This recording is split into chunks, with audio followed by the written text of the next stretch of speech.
मेरा नाम मनोज सिंह है। मैं अभी वर्तमान में केंद्रीय जेल में धारा 302 के तहत कैदी बनकर सज़ा काट रहा हूँ। मैं छत्तीसगढ़ पुलिस का आरक्षक भी रहा हूँ, जो कि अब मुझे बर्खास्त कर दिया गया है। आज मेरी ज़िंदगी पूरी तरीके से ख़राब करने का कारण और ख़राब होने का कारण सिर्फ ये मादर चोद रमेश सिन्हा जो चीफ जस्टिस है, इसके गलत फैसले के कारण हुआ है। मैंने अपनी पूरी तरीके से अपने केस की सारी परिस्थितियों को अपनी ओर से मैंने पूरी तरीके से उस सबूत के रूप में बताया भी है कि एक प्रकार का षड्यंत्र था, और उस षड्यंत्र के तहत मुझे इस तरीके से केस में उलझा दिया गया है। मैं अपनी तरफ से कहीं भी गलत नहीं था। इंसान के साथ बाहर कुछ भी हो, किसी के साथ कुछ भी हो, लेकिन वो उम्मीद रखता है कि न्यायालय से उसको न्याय मिलेगा, न्यायाधीश उसके साथ में न्याय करेगा, पूरी तरीके से सारे विचारों को, सारे परिस्थितियों को पूरी तरीके से विचार करके देखा जाएगा। लेकिन इस मादर चोद रमेश सिन्हा जो कि चीफ जस्टिस है, इसकी माँ की छूट के कारण आज मेरा घर परिवार सब बर्बाद हो गया है। मैंने अपने तरीके से अपनी तरफ से सारा विनती किया हुआ था, सारी परिस्थितियों के सबूत भी डाले हुए थे। आज भी मेरे पास सारी परिस्थितियों के सबूत हैं, किंतु उन्होंने एक भी चीज़ों को विचार नहीं किया गया है। मेरा केस में बेल लगाया गया था, लेकिन बेल को तत्काल खारिज कर दिया गया और सीधा फैसला कर दिया गया। अगर आप न्यायालय से उम्मीद नहीं रखोगे तो किससे आप उम्मीद कर पाओगे। मेरा लाइफ आज इस तरीके से ख़राब हो गया है। मन तो करता है कि मैं कुछ कर लूँ, लेकिन नहीं, जब तक अपने दिल की भड़ास मैं नहीं निकालूंगा इन चीज़ों के लिए, मैं कहीं भी रिक्वेस्ट करूं, कहीं से कोई सुनाई नहीं हो पा रहा है। पर मुझे मजबूर हो गया हूं मैं इस तरीके से अब शब्दों का प्रयोग करने के लिए, इस मादर चोद चीफ जस्टिस रमेश सिन्हा को गाली देने के लिए। ये वही इंसान मादर चोद है जो दानव अपना रूप बदल करके अमृत पी जाता है। उसी प्रकार ये भी वही मादर चोद के तरीके से है कि शिक्षा की बदौलत उस पद में तो बैठ गया है, किंतु वो राक्षसों वाला ही काम कर रहा है। इनके माँ बाप के जो गंदे खून हैं वो ये प्रदर्शित कर दे रहा है। मैंने बहुत ही उम्मीद लगाए रखा था कि मुझे हाई कोर्ट से न्याय मिलेगा, मुझे हाई कोर्ट से राहत मिलेगी, लेकिन फिर भी इन्होंने जानबूझ के मेरे केस में गलत फैसला करते हुए मेरे आजीवन के सज़ा को बरकरार कर दिया गया। अब्दुल जाहिद कुरैशी को भी मैंने इसी तरीके से कहा था, जो यहाँ रायपुर सेशन कोर्ट का जो जज था, वो तो गद्दार निकला ही था। उन्होंने साफ कह दिया था कि तुमको दोषी ठहराना ऊपर से आदेश है, उसमें मैं कुछ नहीं कर सकता। मैंने जबकि अपनी सारी परिस्थितियों के बारे में भी उनको बताया था कि सर आप मेरी सारी परिस्थितियों को देख सकते हैं, मेरे पास कुछ सबूत भी हैं, पता करवा सकते हैं। उसके बाद भी उन्होंने भी नहीं किया। जब न्यायाधीश ही इस तरीके से मादर चोरी पना करेंगे तो मैं कहाँ जाएगा आम आदमी। मैंने अपनी तरफ से बहुत ही ज़्यादा पूरी तरीके से मजबूर हो गया हूँ मैं। जेल कोई सामान्य जगह नहीं होता है। वहाँ नकारात्मक शक्तियाँ, नकारात्मक विचारधाराएँ इस तरीके से आपके ऊपर हावी हो जाएंगे कि आप अच्छे व्यक्ति होते हुए भी आपके अंदर इस तरीके से विचार, इस तरीके से ख्यालात आने चालू हो जाएंगे। मैं अभी भी कह रहा हूँ कि मैं गलत नहीं हूँ अपनी तरफ से, इसके बाद भी आज मैं सज़ा काट रहा हूँ। मेरे परिवार बिखरने की स्थिति पे आ गया है। मेरी भी 2 छोटी छोटी बेटियां हैं।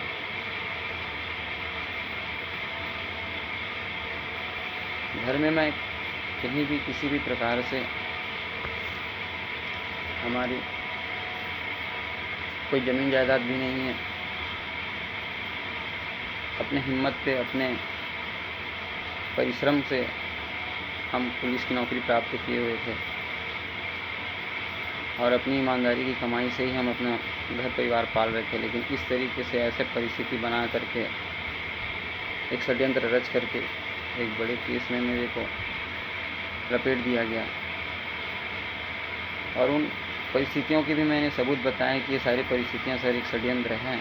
उसके बाद भी न्यायालय में मेरे तरफ से किसी भी तरीके से नहीं सुना गया और अंत में मैं मजबूर हो गया। मैंने अपनी परेशानी बताया, लेकिन वही है, किसी व्यक्तियों को जिनको मैं बताया, जिनको जिम्मेदारी था, ये सब अपनी जिम्मेदारी से भग गए और आज मेरी ज़िंदगी इस तरीके से ख़राब हो गया है, जिसको मैं चाह करके भी किसी को बताऊं तो यही हो जाता है कि अब ऊपर लेवल का ये केस है तो कोई हाथ भी नहीं डाल पा रहे हैं। मैं आम जनता से इसलिए बार बार रिक्वेस्ट कर रहा हूँ कि हर धर्म के अंदर अलग अलग जातियाँ होते हैं। वे सारे लोग, उन जातियों के, उन समाज के लोग अपने ही समाज के 3-3 कम से कम पुरुष और 3-3 महिलाओं को चुने और उनको जज के रूप में बैठाया। ये हर एक अच्छे विचार के लोगों के लिए है, जिसमें कोई फंस जाता है कि गलती क्या है, किस तरीके से है।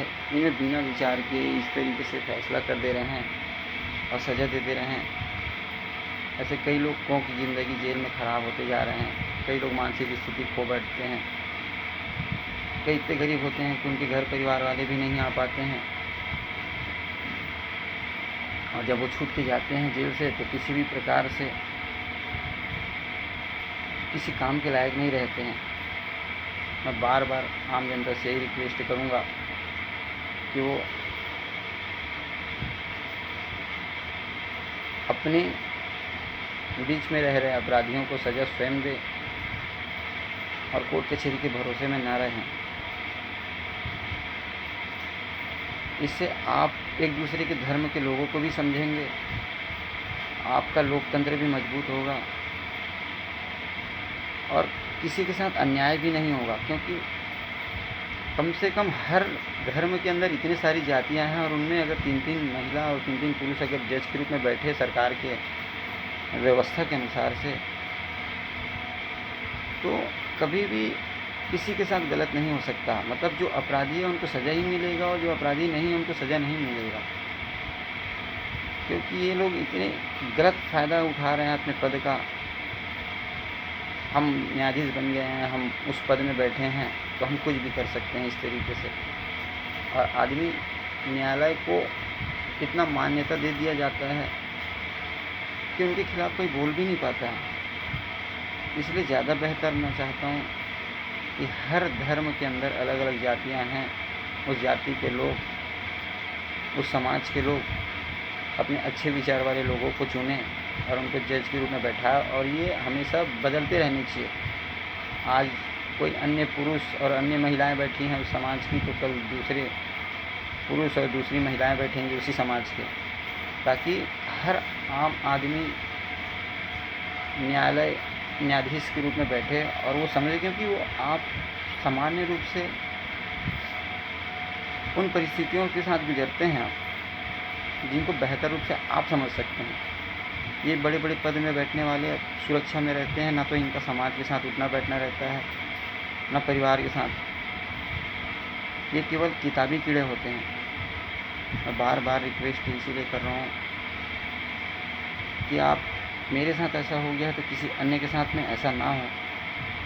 और ये मेरी मजबूरी हो गया है कि मैं इनको गाली दूँ, क्योंकि इनका काम ही इस तरीके से है कि हम जिसको इतना सम्मान देते हैं, इतना बड़ा पद है कि हमने बैठे हुए हैं करके, उसके बाद भी तरीके से जब वो अन्याय करते हैं तो आपके पास और कुछ नहीं रह जाता, केवल मरने और मारने के अलावा।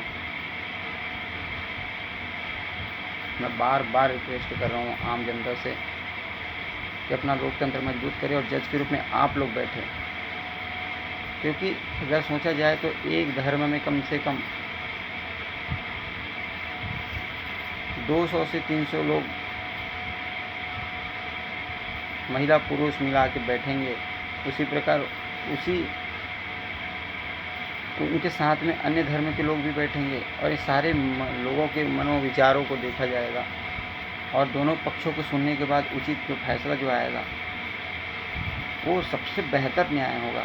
ना इसमें समय लगेगा, इसमें देरी नहीं होगी और ना किसी प्रकार का दबाव होगा, ना कोई खरीद पाएगा। चाहे कितना बड़ा पावरफुल आदमी भी होगा तो वो भी 4 बार सोचेगा। इतने सारे लोगों को ना तो दबा सकते हैं ना खरीद सकते हैं, लेकिन सिंगल 1-2 लोगों को जज के रूप में बैठाते हैं तो उनको या तो दबाव में डाल दिया जाता है या फिर उनको खरीद लिया जाता है। मैं बार बार आप लोगों से रिक्वेस्ट कर रहा हूँ, मेरा मुस्लिम समुदाय के उन मुख्य लोगों से भी रिक्वेस्ट है कि जो मेरा लिया हुआ कार को मैकेनिक जुबेर करके रखा हुआ है, वो 5 साल से अपने पास रखा हुआ है बेईमानी पूर्वक मेरे कार को। बैंक का मेरा अलग से लोन बढ़ते जा रहा है। मैं नहीं चाहता कि किसी प्रकार से कोई घटना हो, क्योंकि घटना हो जाने के बाद उनसे ज़्यादा उनके बच्चे, उनके परिवार, उनकी बीवियाँ, इन सबको ज़्यादा दिक्कत हो जाता है। लेकिन इंसान जब किसी चीज़ को प्यार से, प्रेम से समझाता है तो उन चीज़ों के बारे में व्यक्ति समझ नहीं पाता है उस चीज़ों को और विवाद करने के लिए मजबूर कर देता है दूसरे को। मैं अपनी तरफ से बार बार कह रहा हूँ कि मैं अपनी तरफ से कहीं भी गलत नहीं हूँ, उसके बाद भी आज मैं सज़ा काट रहा हूँ। मेरा परिवार पूरी तरीके से बिखरने की स्थिति पे आ गया है और ये सिर्फ इस मादरचोद रमेश सिन्हा के नाम से, जो इतने बड़े पद में बैठा हुआ है। क्योंकि हम न्यायाधीश से यही उम्मीद रखते हैं कि वो न्याय करे, लेकिन जब इतने बड़े पद में बैठने के बाद भी इस गांडू मादरचोदों के कारण में जब ऐसा फैसला आता है और लोगों की ज़िंदगी ख़राब होती है तो वही आदमी जानता है कि क्या होता है उसके साथ में, किस तरीके से वो तड़पता है। बार बार मैं रिक्वेस्ट कर रहा हूँ आप लोगों से, यदि मैं गलत हूँ तो आप लोग मुझे जो सज़ा देना चाहते हैं मैं स्वीकार करूँगा। मैं हो सके तो अपने आप को गोली मार दूँगा, लेकिन एक बार मेरे केस के बारे में तो उसको गंभीरता से देखें कि वास्तविक में मेरे साथ जो हुआ है वो गलत है कि सही है, कि मैं गलत हूँ, मैं झूठ बोल रहा हूँ। इस तरीके से मैंने अपनी परिस्थितियों के बारे में थोड़ा सा हिंट भी दिया था हमारे विधानसभा अध्यक्ष श्रीमान डॉक्टर रमन सिंह को कि सर मुझे कार बेचने वाला को परेशान कर रहे हैं करके, लेकिन मैडम जी ने साफ कह दिया था, बेटा हमारी सरकार नहीं है, कहीं सुनाई नहीं होगी। आप स्वयं अधिकारियों के पास जाते हो, आप उनको खुद बताइए करके। और मैं उस दौरान उन बातों को, अपनी जो कुछ परिस्थितियाँ जो मैं बताया था, गुप्त परिस्थितियाँ, तो उन चीज़ों को मैं इसलिए नहीं बता पाया क्योंकि मेरे पास कोई सबूत भी नहीं था। और जब सबूत नहीं होने के कारण फिर मेरी मजबूरी हो गया कि मैं किस तरीके से अपनी बात किसी के सामने रखूं। अगर मैं उन चीज़ों को बोलता तो मेरी बात को कोई यकीन भी नहीं करता, लेकिन आज मेरे पास जो कुछ सबूत हैं उसको अगर गंभीरता से देखा जाए तो आपको साफ साफ पता चल जाएगा कि मैं गलत नहीं हूँ, कहीं भी गलत नहीं हूँ मैं।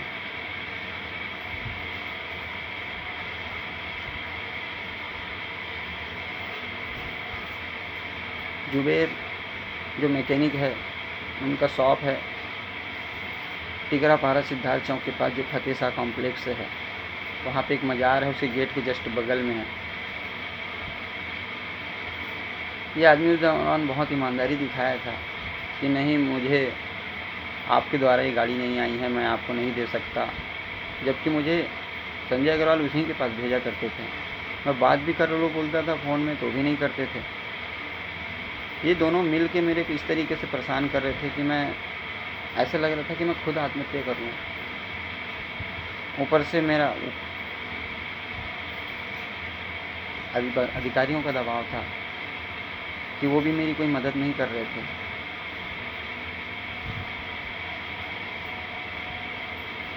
आपसे बार बार विनती है, आम जनता से मैं बार बार रिक्वेस्ट यही कर रहा हूँ कि हो सके मेरे साथ कुछ गलत हो जाए, बुरा हो जाए, लेकिन फैसले के लिए आप स्वयं न्यायाधीश बने।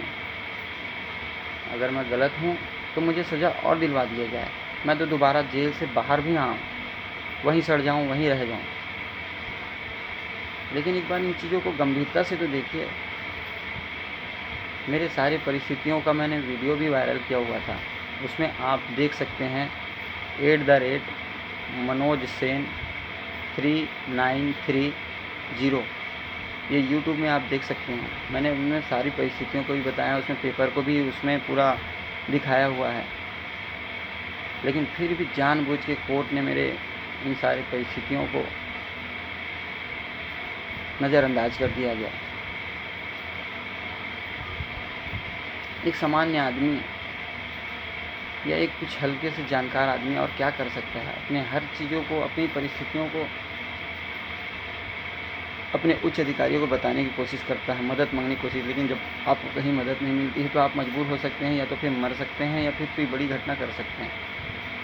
और मेरे घटना जो हुआ है, आप सारी चीज़ों को गंभीरता से देखिए। आप, ना मेरे पास हथियार थे, ना मेरे पास पैसे थे, लेकिन ये सारी चीज़ों का इंतज़ाम ऐसा किया गया इन लोगों के द्वारा कि उन चीज़ों को मैं भी नहीं समझ सका, और जिनको उपयोग इस्तेमाल किए गए हैं वो लोग भी नहीं समझ पाए कि किस तरीके से उनको इस्तेमाल किया गया है। और यही चीज़ों को हमने बार बार विनती किया था कि शायद हमारे हाई कोर्ट में हमारी अच्छे से विचार किया जाएगा, हमारे केसों को गंभीरता से देखा जाएगा। वहाँ जो मेरा वकील था,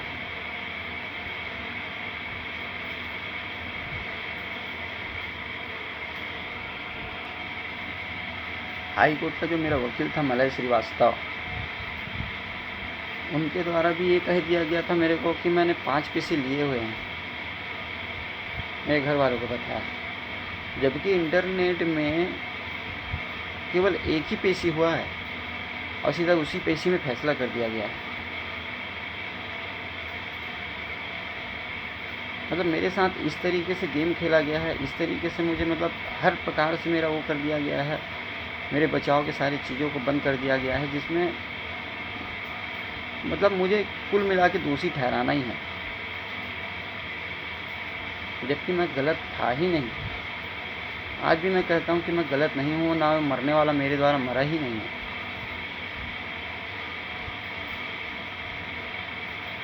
इसमें बोल दिया गया है कि गर्दन में गोली के छोटे से टुकड़ा पाया गया है करके, और उस आदमी की उसमें मृत्यु हुई है करके, जबकि आप स्वयं अभी देख सकते हैं कुछ दिन पहले नक्सलियों के द्वारा रखे हुए एक लड़की के गर्दन में भी गोली घुसा हुआ था,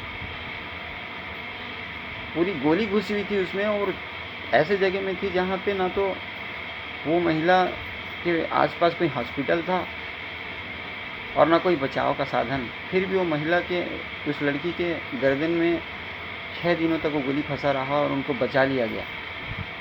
लेकिन वहीं अगर देखा जाए तो यहाँ बताया गया है संजय अग्रवाल के गर्दन में जो गोली के छोटे से टुकड़े फंसे थे, जबकि इनका शॉप और हॉस्पिटल की दूरी मुश्किल से आधा किलोमीटर की दूरी होगी, लेकिन उनको नहीं बचाया गया, बोल दिया गया। मैं कह सकता हूँ उनको, वो डर के मारे बेहोश हुए होंगे, लेकिन वो मेरे द्वारा उनकी मृत्यु हुई ही नहीं है और उनको गोली लगी ही नहीं है, क्योंकि मैंने गोली उनके अगल बगल चलाए थे। कांच के टुकड़े के नाम से भले हल्के फुल्के कहीं खरोच आए होंगे, लेकिन उनकी मृत्यु हो ही नहीं सकता था। लेकिन फिर भी मेरे को यही दोषी ठहरा दिया गया कि नहीं, मृत्यु इनकी द्वारा ही हुई है। फोरेंसिक जांच में भी साफ कहा गया है कि ना तो कपड़े में और ना ही टी शर्ट में किसी प्रकार का छेद नहीं पाया गया है, तो गोली घुसने की तो बात ही नहीं है। और आप किसी अच्छे से अच्छे जानकार को भी पूछ सकते हैं कि क्या गोली कांच से टकराने के बाद टूट सकता है? कभी नहीं टूट सकता। कोई बुलेट प्रूफ कांच नहीं था, बुलेट प्रूफ कांच से भी टकराने के बाद गोली नहीं टूटता। तो इस सामान्य कांच से कैसे गोली टूट सकता है? इस तरीके से मेरे साथ एकदम षड्यंत्र करके मेरे को शुरू से लेकर के पूरा अंतिम तक का वो कर दिया गया है। अब मेरा केवल एक ही उम्मीद है, सुप्रीम कोर्ट, अब ना जाने उसमें भी क्या होगा तो भगवान ही मालिक है। मैं बार बार जनता से इसीलिए रिक्वेस्ट कर रहा हूँ कि मेरे फैसले के लिए आप लोग करो। और बात मेरा ही फैसला नहीं है, कोई भी घटना आपके ज़िले में होता है तो सभी धर्म के अंदर जो अलग अलग जातियाँ होते हैं उनकी एक टीम बनाइए और उनको जज के रूप में बैठाइए और उनसे फैसला करवाइए, दोनों पक्षों को पूरी तरीके से सुनने के बाद। बड़े पद में बैठने के बाद ऐसे लोग केवल किताबी कीड़े होते हैं, ना उनको अच्छे से नॉलेज रहता है, ना कुछ। जो पुस्तक में उन्होंने पढ़ लिया है बस वही चीज़ को वो लेके चलेंगे। उनके अंदर उस तरीके की भावनाएं ही उत्पन्न नहीं हो सकती कि वास्तविक में यहाँ पे क्या होना चाहिए। ऐसे ऐसे घिनौने अपराध वालों को छोड़े हैं और ऐसे जो सामान्य, जो अपने ही हक के लिए लड़के दुश्मन को पछाड़ा है, वो व्यक्ति जेल काट रहे हैं। हो सके मेरे साथ कुछ बड़ा गलत हो जाए, क्योंकि मेरी क्या है, मैं तो 6 साल से ऐसे में मरा हुआ हूँ। एक उम्मीद में चल रहा था कि शायद हाई कोर्ट मेरे को न्याय दे करके, लेकिन वो भी अन्याय कर दिए, सीधा फाइल फेंक दिए बिना सोचे समझे। तो इसलिए मैं बार बार जनता से यही रिक्वेस्ट करूँगा कि आप एक बार मेरे केसों को देखें, उनमें विचार करें कि मैं गलत हूँ कि सही हूँ। अगर मैं गलत हूँ तो मेरा सज़ा और बढ़ा दें, मैं ज़िंदगी भर ना निकलूँ जेल से, या मुझे और कोई बड़ी सज़ा दे दो। लेकिन आप उन चीज़ों को, उन परिस्थितियों को पूरी गंभीरता से देखिए। आप प्रूफ है, मैंने उस पर प्रूफ भी डाला हुआ है पेपर का, जो सरकारी रिकॉर्ड है। मैं अभी वर्तमान में भी 3 बार थाने में भेजा जेल से कि मुझे मेरी गाड़ी दिलवाई जाए, मेरा लोन का पैसा उसमें फंसा हुआ है। 2 बार एसपी साहब के पास भेजा गया, रायपुर एसपी के पास, उसमें भी कोई सुनवाई नहीं किया गया। फिर अभी मैंने विनती किया हुआ था विधि सचिव महोदय के पास, उनके पास भी लेटर भेजा गया था। लेकिन घर वाले जब वहाँ जाके पता किए कि यहाँ लेटर आया है कि नहीं जेल से करके, तो वहाँ ये बोल दिया गया कि यहाँ लेटर आया ही नहीं है, जबकि वहाँ से लेटर भेजाया गया है। जब मेरे साथ इस तरीके से एकदम गलत कर रहे हैं तो फिर मैं ज़िंदगी जीने का, रहने का कोई महत्व ही नहीं रह जाएगा। और आपसे ये मैं बोल रहा हूँ कि मतलब आप ये मत कहिएगा कि आज पुलिस वाला फंसा है तो ज्ञान बांट रहा है, क्योंकि मैं जिस तरीके से, जिस परिस्थिति से गुजर रहा हूँ, वो मैं नहीं चाहता कि किसी अन्य के साथ में हो। मैं अपने बच्चों के साथ में नज़र नहीं मिला सकता। उनको एक अच्छी बेहतर ज़िंदगी देने के लिए सोचा था। चलो जैसा भी है, मैं 5 साल 6 साल मेरे को सज़ा कटवा दिया गया। अब तो शायद मेरे को हाई कोर्ट देखेगा, वो मेरे परिस्थितियों को समझेगा करके। लेकिन उन्होंने तो एक ही बार में सीधा मेरा फैसले को ऐसा वो किया गया और फाइल फेंक दिया गया बरकरार करके मेरे को सज़ा। फिर तो मैं किससे उम्मीद रखूँगा? और ये मजबूर हो गया हूँ मैं इस तरीके से, मतलब मैं आप शब्दों का प्रयोग करने के लिए। मेरे अंदर इतना ज़्यादा मतलब नकारात्मक विचार उत्पन्न हो गए थे कि मैं निकलते ही मैं कुछ बड़ी घटना कर दूँ करके, मैं तो जाऊँगा करके। लेकिन मैं नहीं चाहता कि और भी कोई दूसरे लोग अपने परिवार से वंचित रहें। इसलिए मैं बार बार रिक्वेस्ट कर रहा हूँ आपसे, आम जनता से करूँगा मैं, और किसी से नहीं करूँगा।